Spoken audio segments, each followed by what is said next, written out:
안녕하세요. 어둡죠? 원래 퇴근하고 찍었어야 했는데 어이, 어쩌다 보니까 가는 길에 어르신 모셔야 드려야 될 일이 있어가지고 오늘 못 찍겠다. 아닌가? 일단 한번 시도는 해볼게요. 반갑습니다. 한 주 동안 고생 많으셨고요.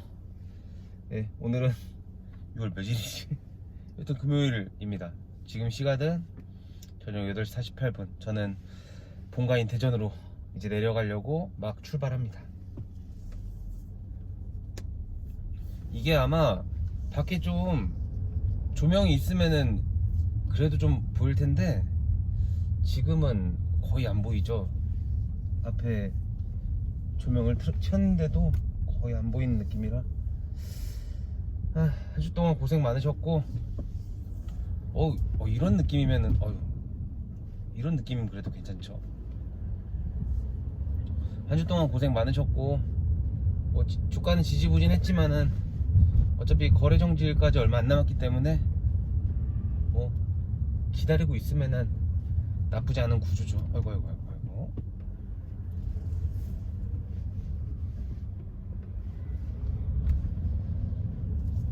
이제 대전까지 최소 한 2시간 반 정도 걸리는데 이제 왔다 갔다 해서 이제 익숙해질 법도 한데 익숙해지지가 않네요.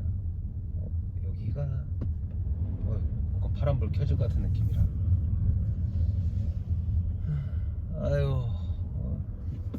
굉장히 운전에 집중하느라 영상을 하나도 말을 못했네요. 오늘 영상은 굉장히 정신이 없네요.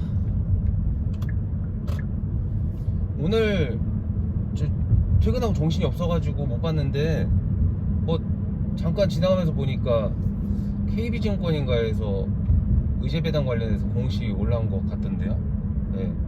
이제 논란은 일단락 됐겠네요.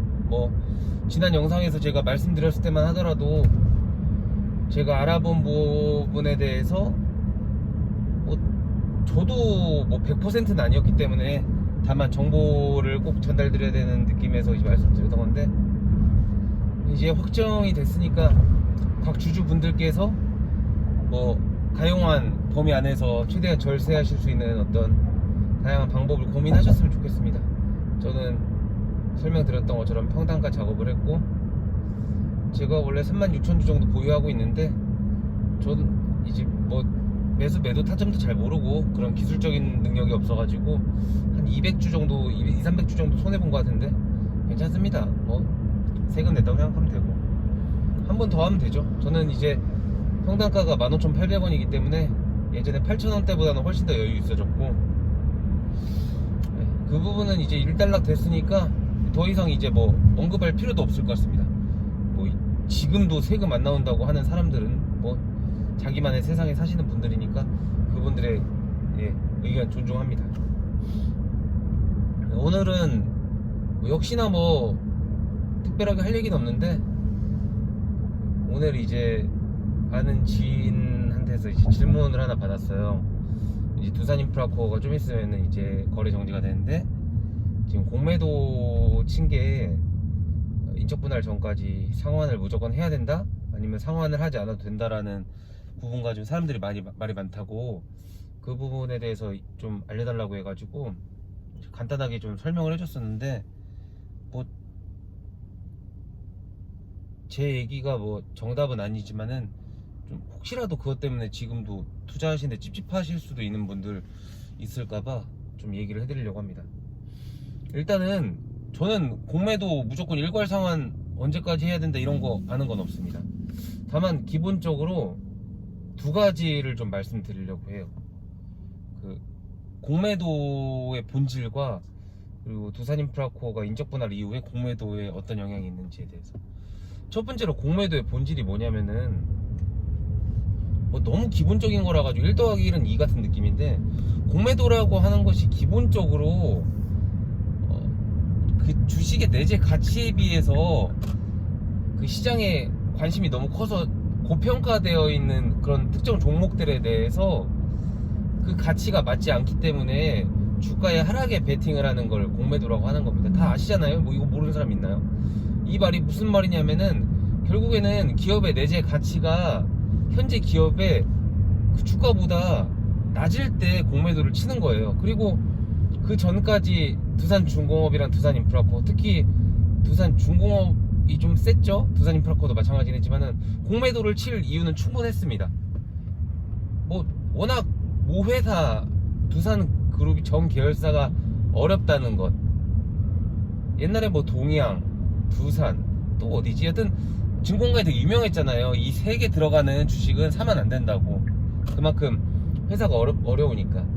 그러니까 일전에 두산 인프라코어 같은 경우에는 그 공매도 세력들이, 공매도 주체가 공매도를 칠 수 있는 이유는 충분했습니다. 왜냐면 그만큼 리스키했었어요. 그리고 만약에 다양한 어떤 악재들이 실제로 반영이 됐을 때 지금 주가보다 내려갈 수 있는 가능성이 높았기 때문에 공매도가 이제 계속 잔고가 쌓였던 겁니다. 근데 이제 공매도가 쳐야만 했던, 공매도가 하락에 베팅을 했던 다양한 이유 중에 하나였던 매각, 성사됐죠. 그 DICC 소송 승소했죠.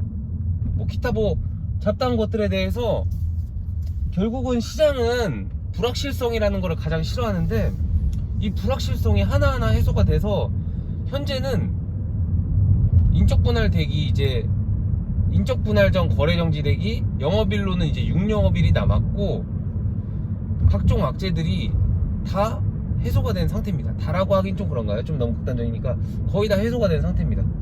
그러니까 예전에 공매도 세력들이 공매도를 쳤을 시점과 지금 시점에 명분이라는 측면에 대해서도 공매도 세력들이 이제 명분이 없어요. 거기다가 이제 두산 인프라코어는 여러분 투자하시는 여러분들이 저보다 훨씬 더 잘 아시겠지만은 기본적으로 굉장히 견실한 회사입니다. 견실한 회사고 재무구조 탄탄하고 지속적으로 현금 창출성이 있고 시장 선호도도 높고 브랜드 가치도 높습니다. 거기다 신흥시장에 대한 그 어떤 지배력도 좋고요. 이렇게 좋은데도 시장에서 저평가받았던 이유는 딱 하나거든요. 두산그룹이라는 굉장히 모회사가 어려운 회사였고 그 모회사의 재무의 어떤 그 불안전성에 같이 도매금을 엮여서 기업이 평가절하됐던 겁니다. 근데 뭐 두산그룹이 울며 겨자 먹기로 두산인프라코를 팔았잖아요. 매각했잖아요. 그래서 매물로 나와서 현대중공업이라고 하는 재무구조도 탄탄하고 포트폴리오도 잘 짜여져 있고 미래 성장 가치 동력원도 계속 발굴하면서 기존 사업들을 계속 포트폴리오 잘 가꾸고 있는 정말 우량한 회사로 인수가 되는 겁니다. 그러니까 제가 이 이야기를 쭉 길게 하는 이유는, 다 아시는 히스토리 굳이 이야기하는 이유는 공매도를 칠 필요가 없다는 이유를 말씀을 드리는 겁니다. 공매도라고 하는 게 아까 제가 말씀드렸잖아요. 기업의 가치 대비해서 너무나도 고평가돼 있다 생각하는 그런 종목에 어떻게 보면 숏을 치는 건데, 두산 인프라코는 이제 그럴 필요가 없다. 그럼 지금 있는 공매도 전략은 무엇이냐? 이것은 포지션 변경을 제대로 못한 공매도 세력이 최소한의 손실을 보기 위해서 나름대로 작전을 짜는 거죠. 근데 그 세력들이 저는 뭐 잘 모르니까 만약에 공매를 상환 안 하면 어떻습니까? 어차피 이 회사는 중장기적으로 더 성장할 수밖에 없는 회사인데 뭐 공매가 만약에 공매 안 갚으면 뭐 상관없잖아요. 어차피 우리가 공매들의 쇼커버링을 기대하고 주식을 투자한 사람도 있나요? 뭐 그것도 이벤트 중에 하나긴 하지만은 그게 본질은 아니라는 말씀을 드리는 겁니다. 두산 인프라코어는 이제 사명이 또 어떻게 바뀔지 모르겠지만은 중장기적으로 굉장히 좋아질 수밖에 없고, 거기다가 국내 시장에서 MS를 다투고 있고 경쟁을 하고 있는 현대건설기계라는 회사와 한 가족이 되면서 R&D 비용도 절감이 되고요. 어떻게 보면 규모의 경제를 실현할 수 있는 여러 가지 조건들이 너무너무 좋습니다. 그리고 두산인프라코어는 엔진을 만들 수 있고 현대건설기계는 엔진을 못 만들어요. 그러면 잠재적인 현대건설기계의 다양한 제품들의 심장을 공급할 수 있는 두산인프라코어, 여튼 나쁠 게 하나도 없는 겁니다. 그러니까 단기적으로 보지 마시고 중장기적으로 보시면은 그 공매도의 쇼커버링도 어떻게 보면 되게 잔 가지일 뿐인 겁니다. 그러니까 크게 좀 하셨으면 좋겠어요. 너무 자잘한 거에 매몰되지 않으셨으면 좋겠어요. 물론 뭐 주식을 하는 목적이 여러 가지가 있으니까 짧게 단타로 하시는 분들에게는 그런 이슈 굉장히 중요하죠. 근데 뭐 우리 같은 개인들이 어차피 정보가 비대칭적으로 구성되어 있는데 뭐 그런 거 하나하나 쳐가면서 다 발라먹으려고 하면은 그거는 너무 좀 과한 거 아닐까요? 하여튼 첫 번째 이야기가 좀 길었는데, 공매는 애초에 이 산업군에서 두산인프라코어에서 오래 있을 수 없는 구조다라는 말씀을 드리고, 두 번째 같은 경우에는 현재 우리 그 유가증권이 계속 공매도를 금지했었다가 지금 공매도가 제한적으로 풀린 거를 알고 계실 겁니다. 무슨 말이냐면은 유가증권 그 코스피 기준으로 했을 때 코스피 200 안에 들어오는 종목들만, 그러니까 좀 큰 종목들에 한해서만 공매도가 부분적으로 허용되어 있는 상황이에요. 그리고 두산인프라코어는 7월 21일자로 인적 분할이 돼서 재상장이 되는 신생 종목입니다. 물론 제가 알기로 이제 지금 두산인프라코어의 코드 번호는 그대로 가는 걸로 알고 있는데, 그거랑 별개로 두산인프라코어의 시가총액도 조정이 되고, 재상장 당시에는 어찌 보면 코스피 200에서, 근데 이 부분은 제가 오늘도 한국거래소랑 통화를 해봤는데 정확한 건 아직 없지만은 결론적으로 코스피 200에 들어가지 않게 되면은 공매도를 물리적으로 할 수가 없어요. 아니 그리고 뭐 6월 28일인가 다다음 주 월요일 날 이제 종가가 어떻게 끝날지는 모르겠는데, 애초에 그러니까 개념상으로 쉽게 설명드리자면 현대인프라코어 같은 경우에는 감자를 하는 거거든요. 10분의 3으로. 근데 기업 가치는 그대로예요. 포크레인을 팔고 있는 그 사업 부문에서 시장에 대한 지배력은 여전히 견고한데 시가총액이 3조에서 10분의 3이니까 뭐 가령 러프하게 계산해서 1조로 준다고 하는 거예요. 그러면은 이 주식이 저평가되니까 당연히 시장에 관심을 받을 거 아닙니까? 그러니까 뭐 지금은 사업 부분과 투자 부분이 하나로 묶여 있어서 좀 이렇게 설명드리기 어렵지만은 결론적으로 공매도도 칠 수 없는 상황이 될 수밖에 없을 수도 있습니다. 그러니까 이게 중언부언하네요. 중언부언해. 공매도를 걱정 안 하셔도 돼요. 공매도는 우리가 앞으로 이제 그 비율로 받게 될 두산중공업에 대해서 계속 따라다닐 지방령으로 생각하시면 되지. 왜냐면 두산중공업도 기대감에 대해 움직이는 부분이 좀 많이 있잖아요. 거기도 워낙 수주라는 것이 크고 장기적인 거기 때문에 당장의 숫자로 뭐가 따따따따 나오진 않을 거거든요. 그래서 두산중공업은 공매도랑 앞으로도 계속 갈 거지만은 두산인프라코어가 현대인프라코어로, 그러니까 재상장을 하게 되는 순간 공매도라는 이 세 글자는 그냥 잊어버리셔도 됩니다. 애초에 공매도의 기본 본질에 대해서 다시 한번 잘 인지를 하셨으면 좋겠어요. 그러니까 순간적인 수급이나 어떤 하루하루의 어떤 이슈에는 공매도가 큰 작용을 할 수 있겠지만은 기업의 가치의 본질이라고 하는 궁극적인 측면에서 봤을 때는 공매도는 아무것도 아니게 됩니다. 그러니까 너무 스트레스 받지 마시고 이왕 하시는 거 좀 길게 보시고 하면은 좀 스트레스 덜 받지 않을까 싶습니다. 오늘은 뭐 시작부터 아주 그냥 영상이야 스펙타클하네요. 제 영상 뭐 포인트만 이렇게 찝어서 보시는 분들 많으시겠지만은 이렇게 길게 처음부터 끝까지 봐주시는 감사한 분들한테는 제가 조언 드릴 수 있는 거는 이 유튜브 기능 중에서 그 동영상 배속을 조절할 수 있는 기능이 있거든요. 저도 제 영상을 이제 볼 때 1.5배로 하면은 보기가 제일 편하고 좋더라고요. 한 배로 제가 이제 영상을 올릴 때 뭐 편집도 안 하고 제가 뭐 리허설을 하는 것도 아니고, 그러니까 말이 좀 중언부언하고, 저도 영상 보면서 여기서 왜 이렇게 얘기했을까 싶은 이야기들 되게 중언부언 많이 하거든요. 그러니까 그런 거 듣기 좀 버거우시면은 그 영상 보시는 속도를 1.5배나 1.2배 정도로 하시면은 나름대로 좀 쾌적하게 보실 수 있습니다. 그런 식으로 하셔가지고 좀 영상을 보셨으면 좋겠어요. 지금 영상을 끄고 싶은데 지금 운전 중이기 때문에 좀 차가 좀 정차할 수 있을 시점쯤으로 해가지고 영상을 끌 수 있도록 하겠습니다. 본의 아니게 좀 영상은 길어질 수도 있겠네요.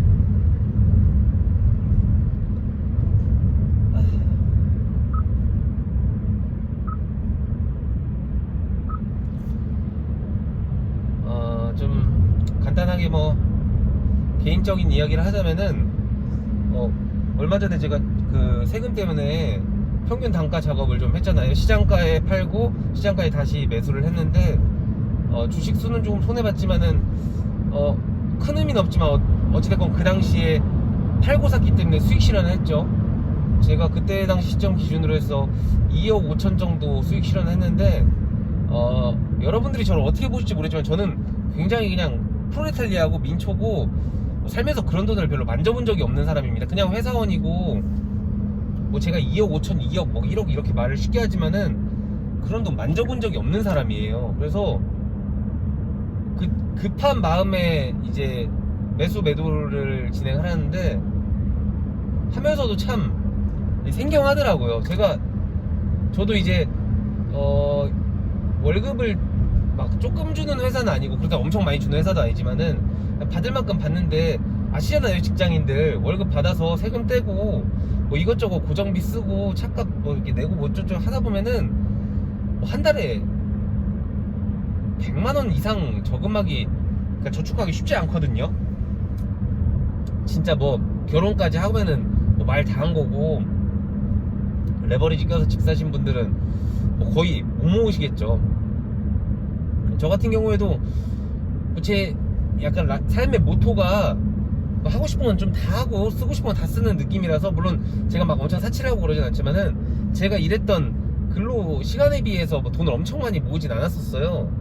그래서 최근에 막 친구들이 뭐 비트코인이나 주식이나 아니 부동산 같은 걸로 좀 자산이 최근에 급격하게 상승한 친구들이 많았었는데, 저는 뭐 거의 예금만 했었으니까 그냥 손가락만 빨고 그냥 구경만 하고 있었거든요. 그러면서도 이제 막연하게 내가 열심히 일해서 회사에서 인정받고 월급 차곡차곡 모으다 보면은 나도 사는데 어렵지 않지 않을까 생각을 했는데, 그런 제가 레버리지까지 껴가지고 이렇게 주식에 투자를 하고 뭐 다시 매수하긴 했지만 2억 5천에 실현 손익이 났다는 것 자체가 참 신기하고 재밌습니다. 네. 제가 이렇게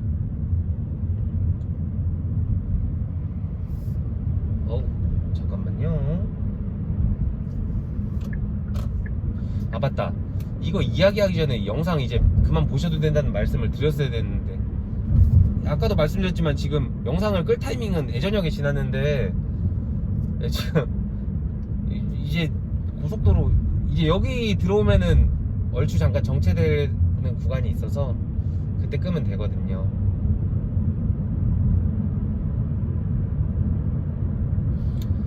하여튼 지금 저랑 같이 포지션 잡고 기다리고 계시는 분들은 뭐 손해보신 분들은 거의 없을 거고, 거의 대부분 최소 몇십 % 수익을 보셨을 텐데, 오늘 카카오 올라가는 거 보니까 무섭더라고요. 역시 정말 가치 있고 기업 견실한 종목 오래 붙잡고 지켜보고 있으면은 보답해 주는 것 같습니다. 물론 모든 장기 투자가 뭐 정답은 아니지만은 적어도 우리가 기업 분석 열심히 해서 이 기업이 나쁘지 않다 싶은 종목 믿음 갖고 계속 갖고 있다 보면은 꼭 보답하는 것 같습니다.